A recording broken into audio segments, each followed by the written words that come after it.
Welcome to the podcast. It's the magical holidays. Time for Joe watching 60 Christmas movies in 60 days. Why, you might ask? Because it sounds like a crazy task to be watching 60 Christmas movies in 60 days. It'll be struggle, no I won't lie. By the halfway point I will lose my mind, but with your support I'm gonna be fine. So let's have a blast on this Christmas time. Join me now and let's find out about today's Christmas movie. Was it good or bad? Happy or sad? Is there another dead mom and dad? Let's get to it with no delay. It's your old pal Joe and he's happy to say welcome to Joe watches 60 Christmas movies in 60 days. How is it going, everybody? It's me, it's your old pal Joe, and welcome to episode 58 of Joe Watches 60 Christmas Movies in 60 Days. Can you believe it? We made it to episode 58, and I assure you, my friends, we're going to hit episode 60 before this season is done. Before we talk about today's movie, of course, I need to talk about my good friends over at Third Eye Comics. Third Eye Comics, your headquarters for comics, gaming, movies, music, and more. Check them out at one of their many locations in the DC, Maryland, Virginia area, or check them out online at shop.thirdeyecomics.com. Go ahead, buy your something, put it on my tab, and by my tab, I mean your credit card. Thanks. Let's talk about today's movie, Fixing Up Christmas. When I originally saw this title, I thought it would be about renovations, like a home repair Christmas movie. Nope, it's just about party planning. We open with shop windows in a small town. Eventually we settle on our main character, Holly, decorating a patio to be all Christmassy and white, silver, and blue. We learn Holly is so close to getting a promotion. She's a party planner. And as she decorates this patio for the event that she's working on, her friend Blair brings her some supplies to help and asks about a date Holly went on the night before. Turns out Holly didn't go. She really wants to focus on her work right now. She'll find out if she's the new lead planner by the end of the year. We get a decorating montage as Holly gets back to work. Then she gets a phone call from her boss. Her boss is named Eve Dasher. So far we have a Dasher and we have Holly. Anyway, it turns out that her boss lets her know that Holly has a new client. She has to meet them in a half hour, and one catch, the client wants their son involved in the entire party planning process. It seems that maybe his son wants to get into the event planning business or something. She's not sure, but that is a request of the client. Holly says that should be no problem. Holly also asks about the promotion. Her boss says she pitched the board on Holly getting the promotion, and if this client thing, the new client goes well, it's looking good that Holly could get that promotion. Holly goes to a cafe to pick up something ahead of a meeting with the client so she's at this cafe. She tries to reach up on, she's there to get a gift for the client. She just wants to get him a gift, I guess, to get off on a really nice foot. So she sees a coffee mug that she wants, but she can't reach it. It's on the top shelf. So then a guy comes over, a stranger, if you will, and helps pull it down. But then they both reach for the same bag of coffee. They both want the coffee. Holly confirms that there's only one bag left, so then they play rock, paper, scissors for it. Holly wins. She gets the bag of coffee. And she also describes it at one point as the best coffee in Denver. She says she needs the coffee to impress her client. Anyway, they talk a bit. And anyway, she pays for his coffee and leaves. Cut to Holly at an office waiting to meet her client. We see that the guy from the cafe going into the same office, but Holly doesn't see him. She waits for her meeting while the guy from the coffee shop walks into a different meeting. His name is Theo. He gives a pitch to people from his company, including his dad, about a thing that they have working on for a new Denver city center. It's going to be a new building, a new city center for the city of Denver. And he's showing off some ideas that he's put together for a proper pitch that they're going to be giving to the mayor. His dad says, these all look good, but have you thought anything about the Christmas party? Because the mayor loves Christmas. And I think that the Christmas party is going to be a big part of winning him over. And Theo's like, I don't really care about the Christmas party. I think I just need to worry about this pitch. And his dad's like, I think you need to worry about the Christmas party. His dad says the party is important, and to ensure it goes well, he's hired a party planner. In walks Holly. They're surprised to see each other since they met at the cafe just not too long ago. And it's awkward for a moment. The meeting is adjourned, and Theo's dad lets them get to work. Theo, though, isn't interested in the party. He finds out Holly has already received a brief on what the party should be like and tells her just to follow the brief, do whatever it says. I have other work to attend to. She's not sure what to make of that. Theo is back in his office at work when his dad walks in and points out that that sure was a short meeting with Holly. He then reiterates the importance of throwing a good party for the mayor. They need to show the mayor why he should work with them. Work with Theo, since Theo is going to be taking over the business someday. His dad eventually offers an ultimatum. Either Theo works with Holly on every aspect of this party, or he'll remove them from the running for the city center project. Theo is stunned that his dad would do it, and says, "Look, I'll help if it means that much." His dad says it does. Theo races out and catches Holly just as she leaves. He says he's now there to help her plan a party. He is there to do whatever she wants. She doesn't really believe his words and rakes him over the coals a bit because of the way he behaved towards her, kind of being very dismissive. She wants a genuine apology out of him. He finally coughs one up and they agree to start work the next day. Cut to Holly arriving at her parents' place, her sister Joy. So now we have Joy, Holly, and Dasher. Her sister Joy and her parents are making Christmas cookies. Her family is excited to hear that Holly has another client and how this could lead to her getting the big promotion. Then Holly's sister's husband arrives and we find out Joy is pregnant. Everyone is happy. Cut to later with Holly and Joy hanging out and chatting. Holly asks Joy how she knew her husband was the right one, or that it was the right time to be with him. Joy says she just knew. He was her best friend. Joy asks if Holly is second-guessing a recent breakup, and Holly says no, of course not. Plus, Holly doesn't really have time for a relationship right now. Her sister asks her to promise that she will make time if she finds the right guy. Holly promises. Cut to the next day. It's party planning time. They start out by measuring the space for a Christmas tree in the office. There's a lot of physical comedy with Theo and a tape measure. Cut to them at a Christmas tree lot. As they look around, Theo gets a lot of work messages on his phone and he explains that there are other things he needs to do, but not in a mean way. He's just explaining why his phone keeps going off. She asks why his dad put him in charge of this if he's already busy with so much stuff. He explains how his dad thinks the party is the key to getting the contract. He then asks Holly why she puts so much effort into a simple party. It doesn't have to be this complicated, does it? She says because it can leave such a large impression on people.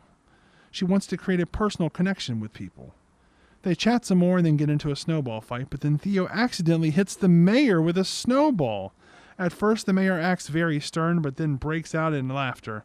It's been a long time since he's been in a snowball fight, he says. He then finds out that they're planning for the big Christmas party, and he goes on about how his daughter is so excited for the Christmas party. It's her favorite event of the year. He's also excited to see the model of the new city center. We learn that his dad always makes physical 3D models of whatever building or location that they're working on, and he's excited to see what they come up with for the city center. After the mayor leaves, Holly concludes that the party isn't going to be as important as the pitch. Based upon what the mayor has just told them, the party is going to be more important than the pitch.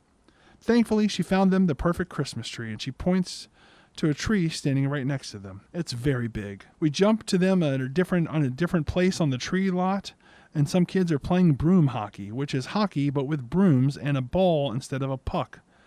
There's a net set up there with a bare lawn ornament standing in the way, kind of blocking shots. Holly wants to play, and they agree that if either of them scores a goal, they can ask the other a question. Holly scores a goal!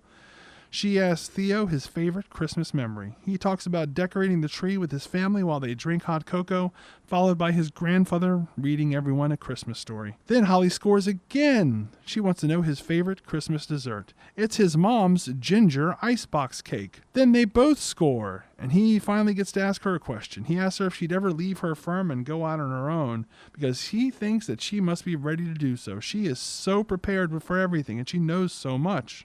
She says she would go out on her own, but she's not ready to do it anytime soon. She does not ask him a third question, even though she scored a third goal. They go and get some hot cocoa. As they drink, they plan the party some more. She has a handy questionnaire she uses to figure out the party theme.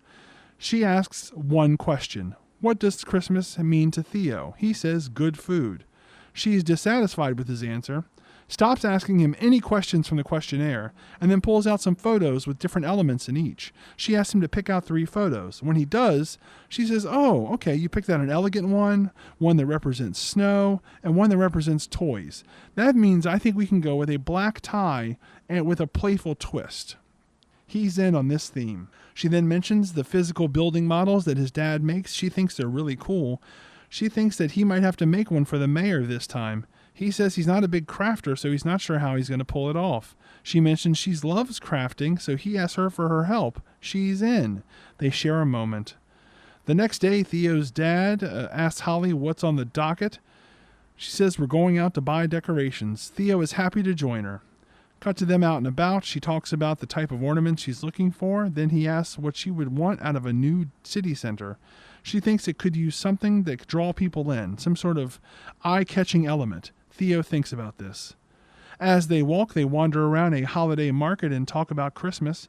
Then Holly finds a set of ornaments that are perfect. Then they come across a game of ring toss where you throw rings onto some antlers. She tries and misses all of her shots. He tries and he hits them all. As a prize, they get an ornament. She gives the ornament to him to help remember the first year he helped plan a Christmas party. Next up, they head to a station where you can craft. They get into a jokey argument and start throwing pom-poms at each other. He then mentions that he'd like to show her his plans for the big pitch. He hasn't shown them to anyone yet and would like her opinion. Then they talk about relationships. They are both on a break from relationships as they focus on work. When they're all done crafting, he gives her a ride to her parents' place. They make plans for the next day. When her mom walks up to the car, we find out that Joy's husband, remember Joy's her sister, Joy's husband can't make it for gingerbread night and they need a fifth, which doesn't make any sense. But this is what her mom says. We need another person to fill in for Joy's husband. Theo is in. Cut to them making gingerbread houses. We find out Holly's dad loves to do home remodeling, but he's not great at finishing things. Theo says that he might be able to help because he's been around a lot of building construction. Holly's dad would love to have his help. We never come back to this again. Then Holly has an idea for the city center, and Theo really likes it. It's honestly, it doesn't matter what it is. But basically it involves a skylight. At the end of the night, Holly walks Theo out, and they share another moment. When Holly goes back in, her family is all, how about that? Oh my gosh, like implying there's something between them. Cut to Theo working late at night in his office, very excitedly, inspired by Holly's idea. Remember, it's sort of like a skylight. The next morning, he excitedly shows off his design, and Holly likes it, but she thinks of a way to make it better, and he's impressed. Then they head off to work at her parents' creative space in their home. What this means is she says, we can't work in the office, we need a creative space. And she knows just where to go. So she takes him to her parents' place and to a crafting room that they have there. And she calls this their creative space. Given she has all of these supplies, all these plans, all of this knowledge, he again asks her why she's not running her own business. She brushes off the question, and they get to work in the crafting area. When they're done, Holly thinks that they're also making a playlist for the event. Holly thinks the playlist looks good. They've also made a really rough 3D model of the city center. Then she plays a song from the playlist and they dance together. She is really into it and she is really into Theo. Then he has to head off to the office for other work.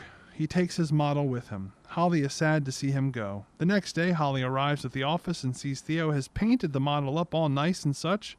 It looks great. She suggests adding some Christmas decorations since the mayor likes Christmas so much. He thinks she's a genius. Next up, the Christmas tree arrives at the office, and they set about decorating it. We get a decorating montage. After they're done, we get lots of Christmas questions back and forth. They learn more about each other and get closer. That's emotionally, not physically. Then they make plans for the next day. Oh, Holly is busy doing other stuff that day. He's sad that he won't get to see her. But then she says she can use his help the next day loading stuff into the party. They share a moment as they make plans for 2 days from now. Cut to Holly at her office. Her boss is impressed with all the work Holly is doing, but then mentions that she could use her help with something else. She needs Holly's help at a charity event downtown that very evening. Holly is in. Cut to Holly stopping by her parents' place. Joy has their first sonogram image of her baby. Everyone is happy. Theo then calls Holly to ask if he can stop by her office to do a test pitch. She mentions she's not at her office. She's at her family's place. And the whole family chimes in and says Theo should come over there and do the pitch. They can even be like an audience so that, if he's going to get nervous in front of people, which he won't because he's done this before, they can help with that too. After Holly hangs up, her family accuses her of having a crush on Theo. She insists she does not. Now it's time for the pitch. As Theo talks, we fade his voice down and watch Holly watch him. She sure does like him a lot. We jump ahead to the end of the pitch. All of Holly's family thinks he did a great job. They even clap for Theo. After that, Theo asks how the promotion is coming along. Holly mentions she doesn't have it yet, but she is helping out at a charity event that night. Theo says, I'm kind of worried that your company's just stringing you along, and they might not actually get a promotion at the end of this. Back at Theo's office, there's some wackiness occurring with one of his co-workers that I've left out of my notes so far, and it's okay that I've done so. Anyway, some wackiness occurs, and Theo's model gets destroyed. Theo is very sad. Cut to the end of Theo's pitch to the mayor. The mayor is very disappointed there isn't a physical model to show him. Theo promises to get them a digital copy of the blueprints, but the mayor is still disappointed. Cut to Theo updating Holly on the pitch and its mixed results. As soon as Holly hangs up, she runs into the mayor herself because she's at that charity event, which is where the mayor was going. He asks her opinion on Theo. He says, I love his dad, but I'm not too sure about Theo. She basically says that Theo has grown a lot in the time that she's known him. When she first met him, she wasn't sure if he could handle designing the city center, but now that she knows so much more about him and seen him in action, she's sure that he can. The next day, Holly's boss congratulates Holly on the successful event the night before. This leads to Holly asking about the promotion. Her boss is sad to tell her, but the board is going with another candidate. Holly acts like this is acceptable at first, but then says, no, wait, that's not good enough. If you guys can't give me a position that matches my skills, this is not how she words it, but that's what she's saying. If you guys can't give me a position that matches my skills and my efforts, then I'm going to have to quit. Her boss is sad to hear this, but totally understands. Then we cut to Theo on the phone. He gets bad news. The mayor is going in another direction. It's some woman calling him. The mayor is going in another direction, and his company will not be getting the contract for the city center. Theo is very sad. He asks, why is this happening? The woman on the other end of the line says, I'm not sure. I just know that the mayor spoke with Holly last night. And he's like, Holly? Cut to him confronting Holly. What did you say? She's confused. What's going on? He explains that they lost the contract. She's like, how is that even possible? Eventually he gets around to finding out what she said to the mayor. Even though she concluded by saying Theo was ready, he can't forgive her for the early parts of what she said. He thinks that must be why they didn't get the contract. He then tells her that he no longer requires her services for the party. Well, yeah, I guess not. The party's fucking planned, dude. She asks to help him finish the party. She can fix this. He says, no, I can handle it myself. Cut to Holly arriving at her parents' place all sad and mopey. And this is what I'm going to tell you, a theory I have about this movie. And this isn't the only movie where I've seen this happen. We never see Holly's apartment. We only see her family's house. And I think they didn't want to bother making up a new set or a new location for her to have her own place. And so then everything is structured in the movie for her to always be visiting her family, or visiting her parents, hanging out with her parents, asking her parents for advice. And they just kind of figure out a way to never have her go to her real home. After work, where's Holly going? To visit her parents. Before work, she has to stop somewhere. Guess what? She's not going home. She's going to the cafe. She's going to visit her parents, whatever. And I think that that's something I picked up on this movie. And once I noticed it, I realized that there were other movies that I've seen that do the same thing. Anyway, so she arrives at her parents' place all sad and mopey. Her mom, she tells her mom that how she quit her job and then found out that she might have cost Theo's company the contract. Her mom says, look, I think you're ready to start your own company. But also, if anything you did cause Theo's company to not get the contract, you didn't do it on purpose. You did it with the best of intentions. She also tells Holly that she should still go to the Christmas party and tell the mayor what she really meant. And then tell Theo how she feels about him. Holly is in. Cut to Theo being sad at work about losing the contract. Cut to Holly being all dressed up for the big dance. Her parents think that she looks stunning, and she notices they're dressed up, and they say, well, you're not the only one that gets invited to fancy holiday parties. And so I thought, oh, they're going to the party too. Cut to the party. The mayor chats with Theo. It's very confusing because he only talks nice about Theo. He only talks nice about the pitch that Theo gave, and he's also sorry to hear about the model that got destroyed. He also says the party is amazing and basically that he and Holly make a good team. Then Theo's dad stops by to say Theo did a good job, and Theo is very confused at this point. Oh, he also mentions that he saw Theo put in a pitch to develop some kind of community, not a community center, like a housing project, which is different than what their firm normally does. And Theo explains that he thought it would be nice to be a part of building homes for people, to kind of give people a place to live their lives. And his dad is very touched. Anyway, his dad says, you did such a good job in securing the city center contract. And Theo's like, wait, what? But I got a call yesterday saying we lost it. And his dad is like, oh, yes, that was a mistake. The woman called right back and said that we did get it. And this doesn't make any sense. So she called Theo and talked to Theo and said, yeah, you guys didn't get the contract. Why? I don't know why, but I believe that the mayor talked to Holly. And then she hangs up with him. And then what, 5-10 minutes later, half hour later, she calls Theo back, but then talks to someone else and says, yeah, sorry about that, guys. I was wrong. You did get the contract, and it was because of whatever Holly said to the mayor. This is so fucking stupid. Theo feels terrible for how he talked to Holly, which really, I mean, he was a dick, but he was also dealing with the information that he had at that time. He mentions to his dad that he told Holly to not even come to the party. We cut to Holly coming to the party. The mayor chats her up immediately, saying that he'd like Holly to handle the opening of the city center when it's eventually built.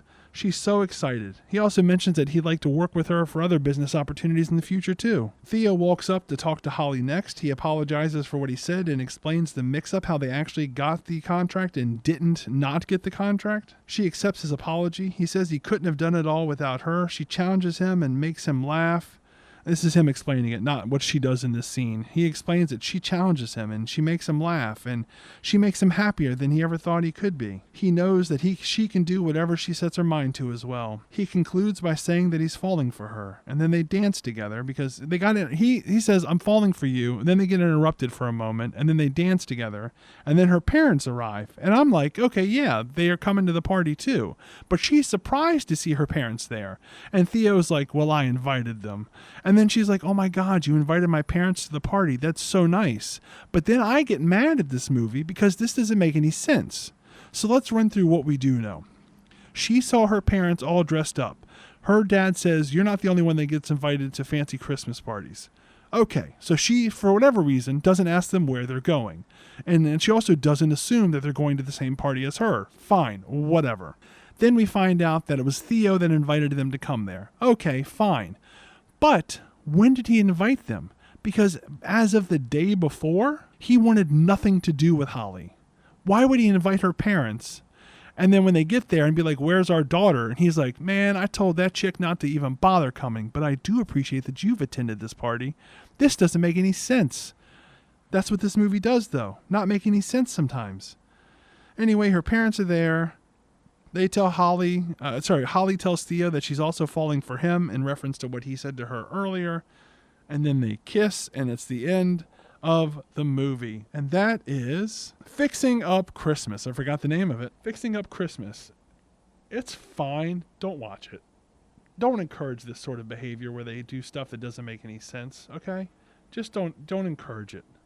They don't need that. They don't need to make more of these movies like this where they don't worry about the details, because then somebody has to watch this movie, then they're going to worry about the details. So that's episode 58 in the drawer, in the tank. It's done. Whatever it is, 58's done. Thank you for listening. Thanks for hanging out. I hope you had a good time listening to the podcast, and I'll talk to you again for episode 59.